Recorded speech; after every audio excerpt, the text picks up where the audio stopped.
যোৰহাটত শ্ৰীমন্ত শংকৰদেৱ সংঘৰ ৯৪ সংখ্যক অধিৱেশনৰ প্ৰস্তুতি পূৰ্ণগতিত ভাতৃত্বৰ নিদৰ্শন দাঙি ধৰি শ্ৰমদান মুছলমান ধৰ্মৰ একাংশ লোকৰ যোৰহাটত অনুষ্ঠিত হ'বলগীয়া শ্ৰীমন্ত শংকৰদেৱ সংঘৰ ৯৪ সংখ্যক অধিৱেশনৰ লগত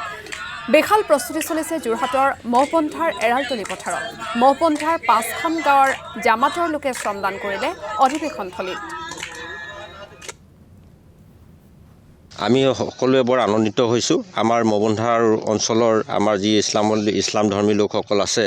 আজি আমি সকলোৱে ইয়াত আহি একত্ৰিত হৈছোঁ এই আমাৰ শংকৰ সংঘৰ এই ধৰ্মস্থলীত আমি সকলোৱে একত্ৰিতভাৱে ইয়াত যি আমাৰ শ্ৰমদান আছে আমি সকলোৱে মিলিজুলি ইয়াত কৰিছোঁ আমি সকলো অতি সুখী যে আমাৰ অঞ্চলত এনেকুৱা এটা ধৰ্মীয় অনুষ্ঠান হৈছে আমি সকলোৱে এক হৈ পেলাই এই ধৰ্ম অনুষ্ঠানটি যাতে সুকলমে পাৰ কৰিব পাৰোঁ তাৰ কাৰণে আমি হাতে কামে লাগি আৰু সকলো যিসকল ধৰ্ম নিৰ্বিশেষে সকলো ইয়াত ৰাইজ উপস্থিত হ'ব তেওঁলোকক আমি ভাল উৎসৰ্গা কৰি তেখেতলোকক যাতে আমি ভাল ধৰণে আমি খেজমত কৰিব পাৰোঁ উৎসৰ্গা কৰিব পাৰোঁ সেই নিমিত্তে আমি সকলোৱে ইয়াত একগোট হৈ পেলাই আজি হাতে কামে ইয়াত লাগি পেলাই এই ধৰ্ম স্থলীত আমি উপস্থিত হৈ আমি আমাৰ যিবিলাক কৰ্ম আছে আমি কৰি আছোঁ এয়া আমাৰ সকলো ৰাইজ ইয়াত উপস্থিত হৈছে আমি